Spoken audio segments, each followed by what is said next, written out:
আসিফ, তুই এখানে বসে থাকলে অপুকে পাওয়া যাবে? গ্রামের সবাই চারদিকে ছড়িয়ে পড়েছে, আমাদেরও কিছু একটা করা দরকার। কি করব আমি জামাল? কোথায় খুঁজবো? কাল বিকাল থেকে ছেলেটার কোনো পাত্তা নেই।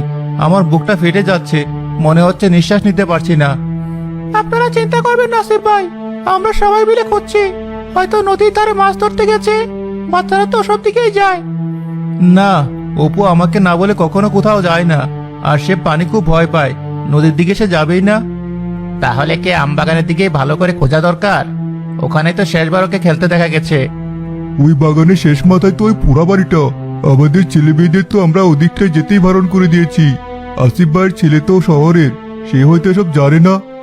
পোড়াবাড়ি? কোন পোড়াবাড়ি? আরে ও কিছু না, একটা ভাঙা বাড়ি এমনিতেই পড়ে আছে। চল তো, আমরা বরং হাটের দিকে খোঁজ নেই। না জামাল, তুই কিছু একটা লুকোচ্ছিস। ওই বাড়িটার কথা উঠতেই তোদের সবার মুখ এমন ফ্যাকাশে হয়ে গেল কেন? ওই বাড়ির সাথে কি আমার ছেলের নিখোঁজ হওয়ার কোনো সম্পর্ক আছে? উপস্থিত সবাই চুপ করে থাকে, কেউ কিছু বলার সাহস করে উঠতে পারে না। আমি এখানেই খুঁজবো। আমার মন বলছে অপু এদিকেই এসেছিল। এদিকে জঙ্গল ছাড়া আর কিছু নেই আসিফ। আর ওই দেখ, ওই বাড়ির সীমানা এখান থেকেই সরো, এর ভেতরে যাওয়ার দরকার নেই। কেন, কি আছে ওখানে? ভূতের ভয়? আমার ছেলের জীবনের চেয়ে বড় কোনো ভয় এখন আমার নেই। আসিফ ঝোপঝাড় সরিয়ে এগোতে থাকে। জামাল অনিচ্ছা সত্ত্বেও তাকে অনুসরণ করে। হঠাৎ আসিফ মাটিতে পড়ে থাকা একটা জিনিস দেখে থমকে দাঁড়ায়। কি হলো? ওভাবে দাঁড়িয়ে পড়লি কেন? এটা এটা অপুর স্যান্ডেল। আমি নিজে ওকে এটা কিনে দিয়েছিলাম। দেখ, এখানে এ লেখা আছে। তার মানে অপু সত্যি এদিকে এসেছিল? কিন্তু স্যান্ডেলটা এখানে পড়ে আছে কেন? যেন তাড়াহুড়া করে দৌড়ে পালিয়েছে। পালিয়েছে নাকি কেউ ওকে জোর করে টেনে নিয়ে গেছে? দেখ, মাটির উপর কেমন একটা টেনে নিয়ে যাওয়ার দাগ। ডাক্তার তো ওই পোড়াবাড়ির দিকেই গেছে। আসিফ, আমার কিন্তু একদম ভালো লাগছে না। চল, গ্রামের লোক।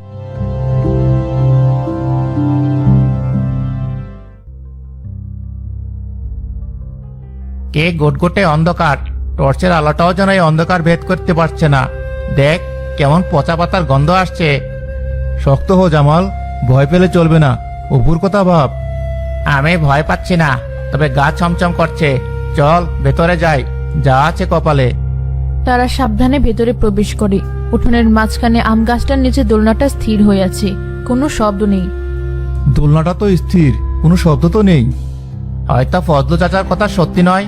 চল, আগে বাড়িটার ভেতরটা ভালো করে খুঁজে দেখি। তারা টর্চের আলো ফেলে বাড়ির ভেতরে ঢুকে। মাকড়সার জাল আর ধুলোর পুরো আস্তরণ।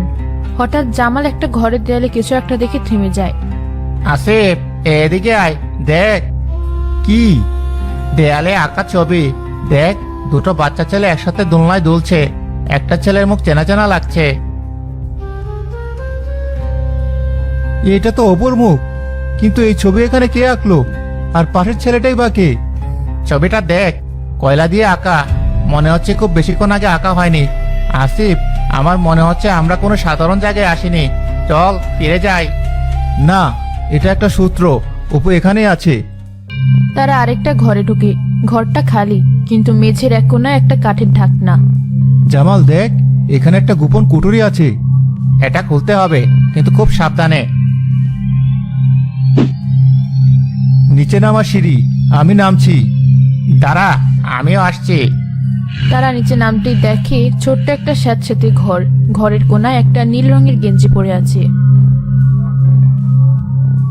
এটা অপুর জামা। আমি ওকে জন্মদিনে দিয়েছিলাম। তার মানে অপু এখানেই আছে।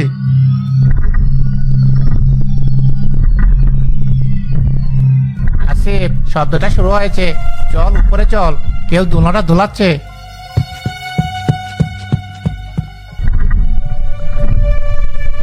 এটা এটা কিভাবে সম্ভব? হঠাৎ আম গাছের পেছন থেকে একটা ছায়া মূর্তি বেরিয়ে আসে। আমার সোনা, এসেছিস তুই? আসিফ, ওটা কি? ওটা তো মানুষ নয়। আপনি কে? আমার ছেলেকে দেখেছেন? তার নাম অপু, সে নীল রঙের গেঞ্জি পরেছিল। কত রাত হলো, এখনো ঘরে ফিরলি না? মা যে তোর জন্য অপেক্ষা করছে। আসিফ, ও আমাদের কথা শুনতে পাচ্ছে না, চল এখান থেকে পালাই। হঠাৎ বাড়ির ভেতর থেকে একটা শিশুর খিলখিল হাসির শব্দ শোনা যায়। মা, আমি এখানে। আমার নতুন বন্ধু আছে, আমরা খেলছি। ওটা কার কণ্ঠ? ও কি অপু? ও আমার দুলু, সে আর একা নয়, সে একজন খেলার সাথী পেয়েছে। তোমাদের ছেলে খুব ভালো, সে আমার দুলুকে ভয় পায়নি। তোমরা এখান থেকে চলে যাও, আমার ছেলেদের শান্তিতে খেলতে দাও। একটা অদৃশ্য শক্তি আসিফ আর জামালকে ধাক্কা দিয়ে বাড়ির বাইরে ফেলে দেয়। গেটটা বিকট শব্দে বন্ধ হয়ে যায়। তারা ভয়ে বাড়িতে ফিরে আসে।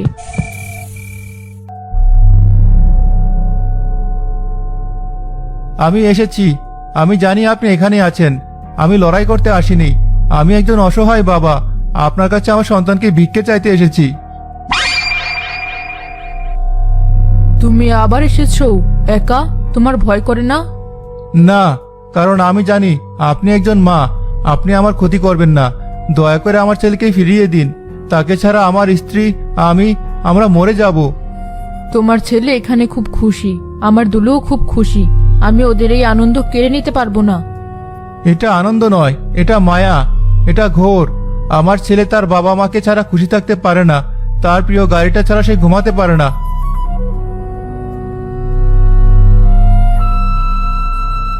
এই দেখুন, সে তার সবচেয়ে প্রিয় জিনিসটা ফেলে এসেছে। খেলনা? আমার দুলুরও একটা কাঠের লাটিম ছিল, সবুজ লাল রঙের। ওটা ছাড়া সে কিছুই বুঝতো না। যেদিনও দোলনা থেকে পড়ে গেল, লাটিমটা ছিটকে কোথায় যেন হারিয়ে গেল। আমি অনেক খুঁজেছি, কিন্তু পাইনি। আমি কথা দিচ্ছি, আপনি যদি আমার অপুকে ফিরিয়ে দেন, আমি আপনার দুলোর জন্য ঠিক ওইরকম একটা লাটিম বানিয়ে আনবো। তুমি পারবে? তুমি আমার দুলুর জন্য লাটিম আনবে?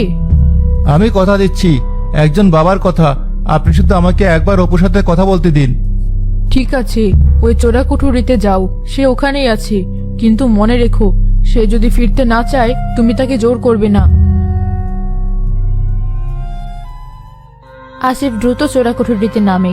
অপু এক কোনায় বসেছিল, তার পাশেই দুলুর আবছা ছায়ামূর্তি। অপু, বাবা, চল, বাড়ি চল। কিন্তু দুলু একা হয়ে যাবে। আমার লাটিমটা হারিয়ে গেছে, ওটা ছাড়া আমার খেলতে ভালো লাগে না। দুলু, তুমি যদি অপুকে যেতে দাও, আমি কথা দিচ্ছি, আমি তোমার জন্য তোমার সেই সবুজ লাল লাটিমটা নিয়ে আসবো। তখন তুমি একা একা খেলতে পারবে। সত্যি তুমি আনবে? আমি কথা দিচ্ছি। দুলুর ছায়ামূর্তি অপুর পাশ থেকে সরে যায়। অপুর চোখের ঘোরটা কেটে যেতে শুরু করে। বাবা, আমার মায়ের কাছে যেতে ইচ্ছে করছে। হ্যাঁ বাবা, চল।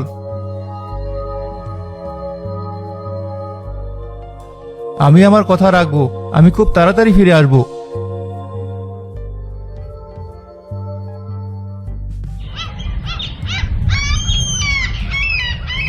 আসিফ অপুকে বাড়ি পৌঁছে দিয়ে পরদিন জামালকে নিয়ে আবার ফিরে আসে সেই পরিত্যক্ত বাড়িতে।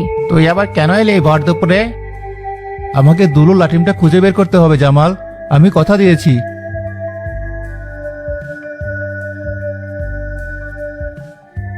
এত বছর পর কি আর ওটা পাওয়া সম্ভব? হয়তো মাটির সাথে মিশে গেছে।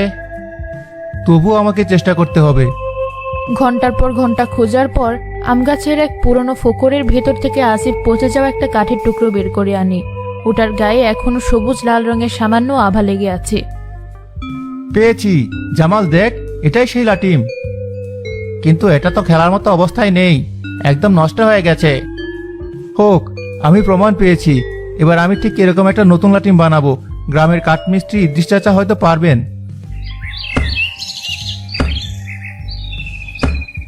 আরে এই তো, এ তো সেই দুলুর লাটিম। আমার স্পষ্ট মনে আছে, ওর বাবা আমার কাছ থেকে এটা বানিয়ে নিয়েছিল। আহারে, কি ফুটফুটে ছেলে ছিল, আর আমি না বড় ভালো মানুষ ছিল। চাচা, আপনি কি ঠিক এরকম আরেকটা বানিয়ে দিতে পারবেন? অবিকল একই রকম। পারবো বাবা, পারবো। কেন পারবো না? যার জিনিস তাকে তো ফিরিয়ে দিতেই হবে। তুমি ঠিক কাজ করেছো বাবা। অতৃপ্ত আত্মাকে শান্তি দিলে নিজেরও শান্তি মেলে। ইদ্রিস চাচা পরম যত্নে নতুন কাঠ দিয়ে লাটিম বানাতে শুরু করেন। না বাবা, ঠিক আগের মতো বানিয়ে দিলাম, রংটাও শুকিয়ে গেছে। অনেক ধন্যবাদ চাচা, আমি আপনার কাছে চিরঋণী থাকবো। আমার ঋণ নয় বাবা, ওই দুঃখী মায়ের ঋণ শোধ করো। যাও, আর দেরি করো না।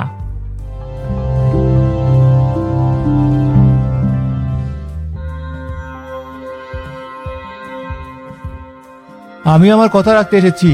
আমি আপনার দুলোর জন্য তার লাঠিম নিয়ে এসেছি। আমি আপনার পুরনো লাঠিমটা খুঁজে পেয়েছিলাম, কিন্তু ওটা নষ্ট হয়ে গেছে। তাই আমি ঠিক ওইরকম একটা নতুন লাঠিম বানিয়ে এনেছি। দয়া করে এটা গ্রহণ করুন।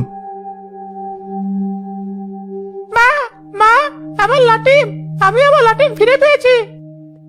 তুমি আমার সন্তানের মুখে হাসি ফিরিয়ে দিলে। তুমি একজন বাবার দেওয়া কথা রাখলে। আমেনার ছায়ামূর্তির অবয়ব ধীরে ধীরে স্পষ্ট হতে শুরু করে। তুমি আমাদের মুক্তি দিলে। এতদিন আমরা মায়ের বাঁধনে আটকে ছিলাম। আমার ছেলের খেলনাটা হারিয়ে গিয়েছিল বলে ওর অতৃপ্ত আত্মা মুক্তি পায়নি, আর ওর অতৃপ্তির জন্য আমিও যেতে পারছিলাম না। আমি শুধু আমার দায়িত্ব পালন করেছি। ধন্যবাদ আঙ্কেল। মা ও ছেলের শরীর ধীরে ধীরে বাতাসে মিলিয়ে যায়।